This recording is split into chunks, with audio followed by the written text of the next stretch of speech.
Ahora quedaron atrapados nuevamente, los mismos de siempre, haciendo lo mismo de siempre sin aprender nada. Claro. Bueno, a ver qué pasa, porque ellos estaban apostando a hoy. Estaban apostando a decir, bueno, ahora se va a tranquilizar. A mí un operador el viernes me dijo, no mires el mercado hoy, mirá los lunes que ahí ya se va a ver lo de la ley bases. ¿No? Sí. Bueno, lo estoy mirando, hoy es lunes. Estamos hablando del contado con liqui, está subiendo 2% casi, 1.384. El dólar MEP está subiendo 2,2%, 1.377. El riesgo país ya está en 1.480, subiendo 1,7. O sea, no sirvió de nada. Claro, ahí está. Nada, ni lo que dijo Caputo, ni lo que dijo Milei.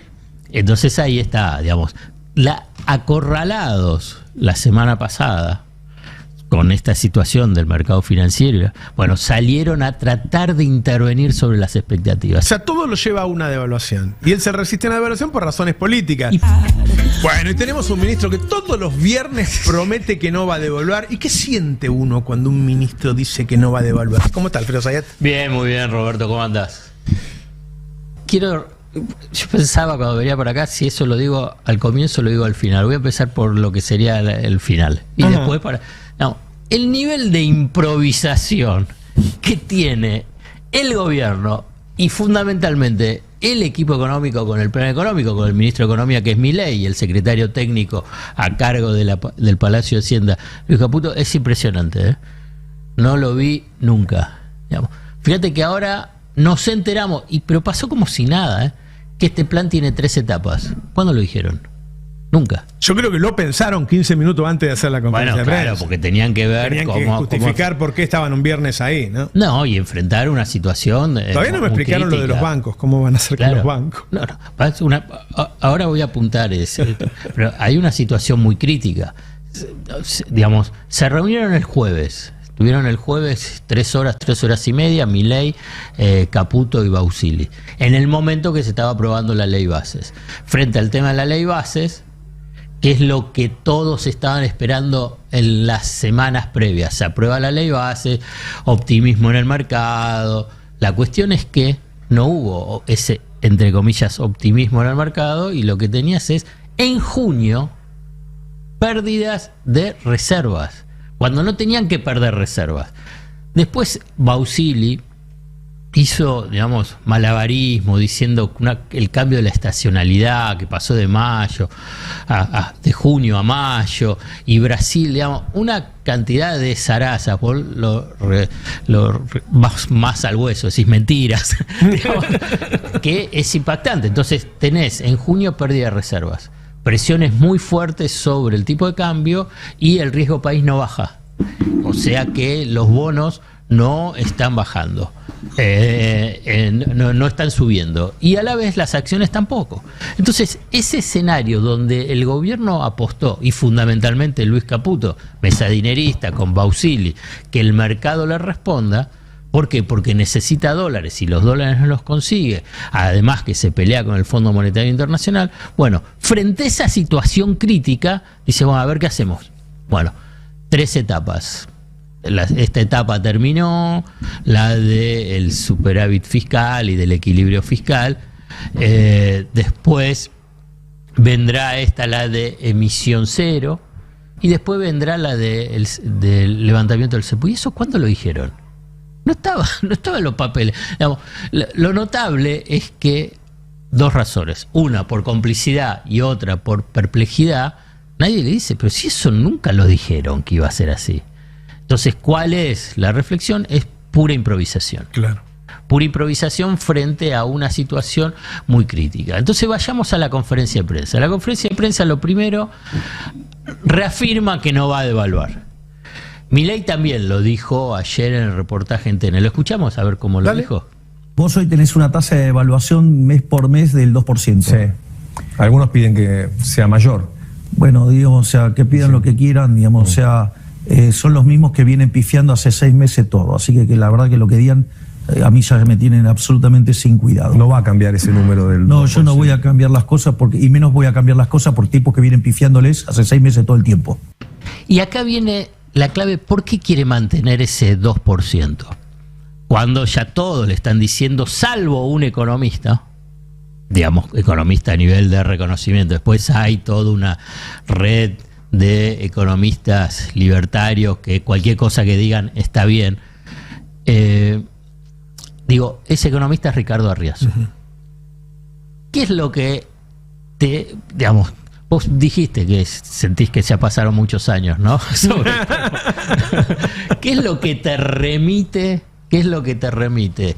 Un ajuste periódico del 2% por debajo de la inflación. La tablita de Martínez Dios, y el economista en jefe de Martínez Dios era él. Ricardo Arriazo. Ricardo Arriazo. Digamos, claro. Y por eso digamos, y vos fíjate que ¿cuál es la lógica? Es igual que lo de la tablita de Martínez Dios. ¿Cuál era? Era la convergencia. Vos fíjate que ahora vuelve el tema de la convergencia de tasa de inflación con tasa de devaluación del 2%. Este es el objetivo que tiene. Entonces, ¿cuál es? Que incluso más adelante Milei avanzó con ese concepto y dice, bueno, después va a estar la tasa en cero y nosotros seguimos con el 2% y ahí es donde el tipo de cambio se va a recuperar y va a ser competitivo y veremos si fijamos un tipo de cambio fijo, si hacemos una liberación del mercado. Es impactante porque el ministro de Economía a cargo del Poder Ejecutivo dice, bueno, vamos a ver qué hacemos. Vamos a ver qué hacemos. ¿Cómo? Vamos a ver qué hacemos. Pero entonces es la misma lógica de Martínez II. ¿Qué pasó? Vamos a hacer un poco de memoria para los jóvenes y no tan jóvenes. Digamos, Martínez II precisamente hizo eso. Digamos, y además planteando un sendero de un tipo de cambio ajustado por debajo de la evolución de la inflación, pero además predeterminado, o sea que los inversores sabían qué es lo que iba a pasar. Ese es el gran tema. Duró mucho más. Sí, claro. La tablita de Martínez II con respecto a lo que está pasando ahora, pero él quiere impulsarlo más, porque a lo que apunta es, ves, yo tuve razón. Igual que Martínez II. Martínez II también decía, ya va a converger, ya va a bajar la tasa de inflación, ya el tipo de cambio no va a ser, no va a estar atrasado. Destrucción de la industria, déficit del sector externo, incremento del endeudamiento y el famoso el déficit a nivel del turismo, el de servicios. Claro. Porque pasa a ser, digamos, van al exterior los que pueden vacacionar frente a la situación. La plata dulce. Quieren ver la película La Plata Dulce, entonces ven, dicen, bueno, hoy ¿qué estás? Estás en una situación mucho peor. Entonces la plata dulce es para un sector muchísimo más reducido. Y ahora estás partiendo de una pobreza del 55-60%. Por eso. Pero la lógica de funcionamiento es esa. Entonces es tablita de Martínez II, tablita de Milei. Ya sabemos cómo termina. Ahora bien, el gran interrogante es ¿cuándo? Bueno, yo no lo sé. Eso no me lo pida. Pero sí, pero hay un problema. Si sigue creciendo la brecha, los tiempos lo van a apurar y no los van a Claro, se le está acordando. Por eso fue la conferencia de prensa, por eso salió Milei a la mañana en La Nación Más con Laje, salió ayer a la noche, porque estaba mandando mensajes al mercado para hoy. Y después, los bancos tienen 35, 36% de esos bonos que ahora van a pasar al Tesoro. Claro. Si vos tenés la plata puesta en un banco y el banco se lo presta al Banco Central, si un día hay un problema en contra, puede emitir para pagártelo. Ahora que los tiene el Tesoro, si no le alcanza, porque la recaudación, uno no tiene equilibrio fiscal por decreto. Se te cae la recaudación por recesión, como está ocurriendo en este momento, no llega, no tenés equilibrio fiscal. Entonces, ¿cómo pagás ese bono al banco para que te devuelva al plazo fijo? Todo eso no se explicó aún. Quizá tengan alguna forma. Todo eso no se explicó aún. Lo único que dijeron fue que van a tener que forzar o va a haber mayor esfuerzo en el tema fiscal. Pero está bien lo que estás mencionando, porque yo creo que esto es un punto central. Se habla mucho de evaluación, nosotros ya lo mencionamos la semana pasada, empieza a ver el horizonte de un default, el horizonte de una cesación de pago. Fíjate que ya con el gobierno de Alberto Fernández, toda una red de los economistas ortodoxos planteaban como uno de los problemas centrales era el tema de las LELIQ y después los pases. Digo, sí, era un problema, pero no era el principal problema. Entonces, cuando haces mal el diagnóstico, pones una escala equivocada sobre cuáles son tus dificultades, bueno, cometes errores. Entonces, acá aparece la idea central. Hay que resolver el tema de las LELIQ y los pases de los bancos con el Banco Central, porque eso es emisión futura, y si es emisión futura es inflación. Bueno, eso es una lógica de razonamiento ortodoxo, monetarista, que elude lo que es central. Que la relación, como decís vos, Banco Central, está encapsulada. Estaba encapsulada. No tenía ninguna influencia. Puede ser a nivel de las expectativas, todo, y se en cuánto es que se está acumulando. Vuelvo a repetir, era un problema. Había que abordarlo. Lo abordás con crecimiento económico. Claro. Crecimiento económico, y estabilidad y baja de la inflación. Las empresas y los particulares demandan más crédito, entonces los bancos, en lugar de prestárselo al Banco Central, se lo prestan a empresas y personas. ¿Es un problema? Sí, había que encararlo. Ahora bien, pero ese problema estaba encapsulado. ¿Por qué? Como bien dijiste vos, estaba ahí, se lo prestaba al Banco Central, el Banco Central les devengaba tasa de interés y eso no salía al circuito económico. Claro. ¿Se acumulaba deuda? Sí. ¿Es un problema? Vuelvo a repetir, sí, pero estaba encapsulado. ¿Qué es lo que hicieron los genios del sistema financiero, mesadinerista, Caputo, Bausili y Milei? Rompieron esa cápsula. Digamos, un problema ahora es sí un grave problema, porque ¿qué es lo que hicieron? Esa deuda que estaba encapsulada se la pasaron al Tesoro y acá no está encapsulada, acá está libre y por consiguiente se incrementa esa deuda. Los bancos ya estuvieron haciendo transferencia de pases hacia el Tesoro, hasta que llegaron un momento que los bancos dijeron, escúchame, ¿cuánto me vas a empapelar? Los bancos además van a tener un mayor factor de presión para pedir una tasa de interés más alta, si el que les debe es el Tesoro en vez del Banco Central que puede emitir. Claro. Y entonces, claro, y además... Porque viste que ellos salen a una tasa. A veces el mercado se la reconoce y a veces no, y no le renueva todo. Bueno, pero el Banco Central tiene la posibilidad de pagar igual si no renueva. ¿El Tesoro no? No. Entonces ahí se incrementa la deuda del Tesoro y por consiguiente se incrementa los intereses a pagar. Entonces tenés dos problemas ahí, o dos situaciones de tensión. Los vencimientos, en cada momento de vencimiento, porque son a cortísimo plazo, se genera una tensión. ¿Y cuánto se va a renovar? Y si no se renueva todo, ese dinero que queda excedente, ¿hacia dónde va? Y entonces, ¿cómo querés liberar el mercado de cambio? Que sería esa tercera etapa. Bueno, y el segundo es que, como bien decís vos, los bancos van a decir, bueno, la verdad que el riesgo ahora es mayor. La tasa de interés tiene que ser más alta. Claro. Y una tasa de interés más alta con respecto a la inflación, porque yo tengo que pagar con eso los plazos fijos de la gente. Y entonces esos intereses... Pero además como ese cuasi fiscal ahora es como fiscal, claro, va a tener que hacer mayor ajuste. Ahí va. Entonces tienen que hacer mayor ajuste. ¿Más ajuste del ajuste que están haciendo? Sí. ¿En qué? Porque ahora después van a decir, bueno, ¿en qué? ¿En qué? Digamos, ya para la obra pública, dejaron de pagar, recordemos, o mejor dicho, informemos, Camesa dejó de pagarle a las eléctricas. Abril, mayo y junio debe. O sea, ¿te acordás que había una deuda?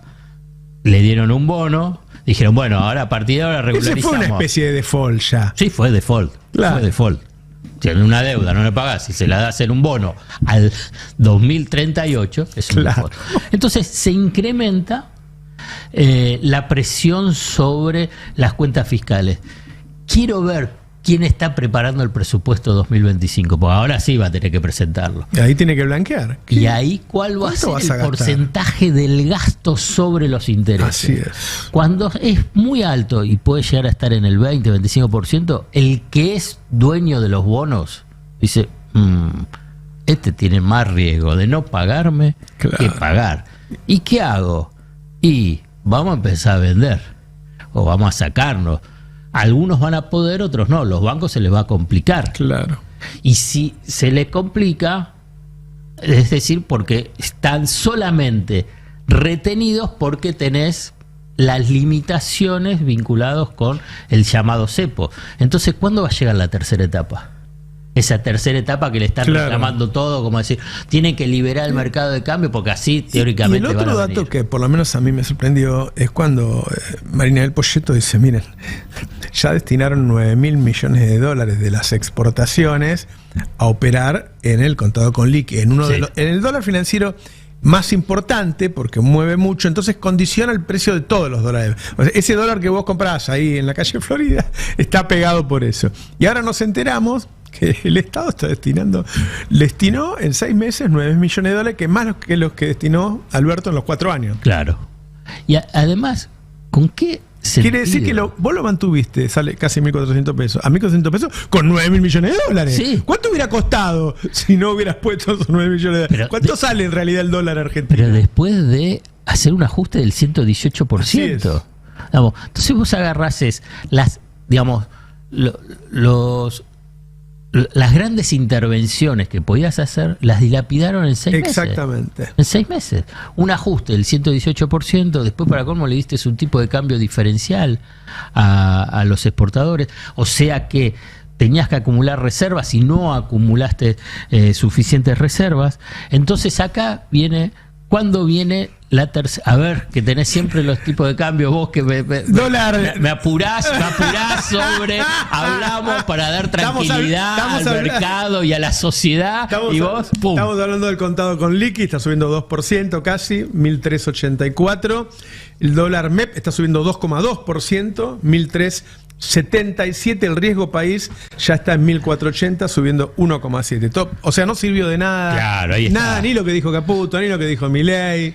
Entonces ahí está, digamos, acorralados la semana pasada con esta situación del mercado financiero, bueno, salieron a tratar de intervenir sobre las expectativas. Y aquí quiero ir a uno de los puntos que me parece, como que la vez pasada también hablábamos, la derecha vuelve los mismos, hacen lo mismo y fundamentalmente no aprenden nunca, pero ni un poquitito, ni un poquitito. Vos fíjate que cuando quedás tan dependiente de la lógica financiera y decir, bueno, tengo que tener la confianza del mercado, del sector financiero, de los operadores, porque así van a invertir, tanto en el sector productivo como en el sector financiero, entraste en una trampa total. La trampa es que si sube el riesgo país, significa no me creer. Si baja el riesgo país, teóricamente te crees. Claro. Bueno, esto es cuando entras. Yo recuerdo tanto, digamos, lo que fue en la década del 90, y la variable no era el riesgo país, sino la variable era qué es lo que pasaba en la bolsa. Si la bolsa subía, hay confianza porque se aprobó o se va a aprobar la reforma laboral. Si baja es porque no hay. Después, ¿cuál fue la variable con el gobierno de la Rúa? El riesgo país, ahí aparece el riesgo país. Claro. Aparecía permanentemente el riesgo país. En el ciclo del kirchnerismo, vos fíjate que lo que pasaba en el mercado financiero era, bueno, pasaba, pero seguía funcionando. Claro. ¿Por qué? Porque no estaba dependiendo. Ahora bien, condicionaba, le generaba problemas, le generaba una situación de tensión en el mercado de cambio. Sí, bueno, pero subía, bajaba, pero no estaba pendiente el gobierno. Claro. Tenía otros problemas, porque si se peleaba con Clarín, se peleaba con la Corte Suprema, con el sector del campo. Era otra disputa. Ahora quedaron atrapados nuevamente, los mismos de siempre, haciendo lo mismo de siempre sin aprender nada. Claro. Bueno, a ver qué pasa, porque ellos estaban apostando a hoy. Estaban apostando a decir, bueno, ahora se va a tranquilizar. A mí un operador el viernes me dijo, no mires el mercado hoy, miralo el lunes que ahí ya se va a ver lo de la ley bases. ¿No? Sí. Bueno, lo estoy mirando, hoy es lunes. Bueno, estoy mirando. Pero con la ley bases era otro de las variables para intervenir sobre las expectativas. Cuando un gobierno queda atrapado de construir expectativas a partir de medidas económicas, bueno, ya estás entregado. Porque claro. ¿Cuál es lo tradicional, tanto del Fondo Monetario Internacional como de, si querés, el mercado? Te corren el arco permanentemente. Claro. Te corre el arco permanentemente. Claro. No es que te vas a decir, hago el ajuste y ya está, como fantasea Milei diciendo que hizo el ajuste más grande de toda la humanidad. Él piensa que con eso va a intervenir sobre la expectativa. Al revés, le está diciendo cualquier cosa, está diciendo. Claro. Cuando dice que las reformas que va a implementar es la más extraordinaria de los últimos 100 años, multiplicada por 8 con lo que hizo Menem.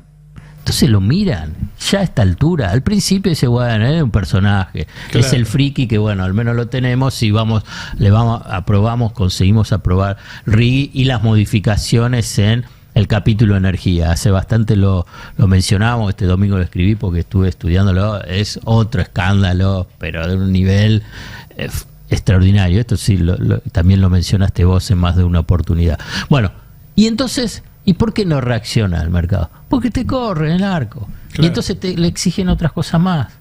Y bueno, ¿y cómo vas a estabilizar? Y pero bueno, entonces va a venir el sector del campo, otro, ya le diste a los de energía. Los de energía ya está, sí, eso. ¿Y los otros qué? Los otros dicen, bueno, vas a tener que devaluar, porque si no yo no te voy a dar los dólares. Y si después que devaluas te va a agarrar otro y dice, bueno, pero te generaste inflación. Yo decía, yo pregunté este dato del Poyetto, qué ruido estaba haciendo, y me decían que estaba haciendo mucho ruido, porque ahora la gente sabe que este 1.390, 1.400 del contado con liqui, es porque pusieron 9.000 millones de dólares. Claro. Y vos sabés que no hay más, no, o sea, algo van a tener que hacer con porque eso. Aparte no está sumando dólares la reserva. ¿Y qué quiere el FMI? Que sume reserva para pagarle. Sí, pero además, porque durante julio tenés vencimiento de deuda importante, claro, más de 3.000 millones de dólares. O sea, todo lo lleva a una devaluación. Y él se resiste a una devaluación por razones políticas. Y puede resistirse, dice, bueno, porque ayer escuchándolo, por ahí me equivoco, puede resistirse, él puede agarrar.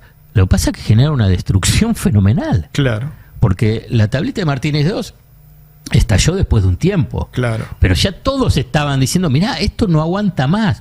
Y lo extendieron, generaron una crisis política, hubo cambios de la dictadura de la junta militar, cambió el ministro también, entonces cambió, se fue Videla, vino Viola, se fue Martínez de Oz, vino Sigó.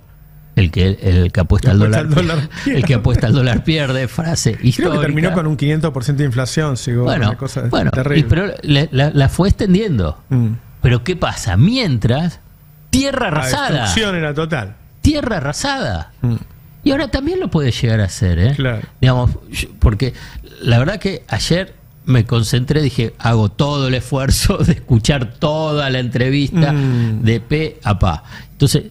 Y es posible que él siga, porque si él está encerrado en su mundo, en esa fantasía, sin ver las consecuencias de ese, en esa búsqueda de las convergencias que dice, porque incluso mencionó, sí, con Sturzenegger estuvimos reunidos 3 horas, 2 horas hablando sobre su nuevo ministerio, y ahí aparece esto nuevo, la ley hojarasca, improvisación, y 1 hora estuvimos hablando de teoría económica. 1 hora. El presidente de la nación, que hay un montón de problemas, y porque, bueno, estoy trabajando con Demian Reidel en este cambio mundial, no lo dijo así, pero digo yo, mundial de la teoría, sí, claro. Sí. 1 hora. Todo bárbaro, el presidente puede hacer lo que quiera. Pero después, aparte, dijo, no, yo trabajo de 6 a 11 de la noche sin parar. Y 1 hora sobre teoría económica. Tiene reuniones con periodistas igual, pero bueno. Sí.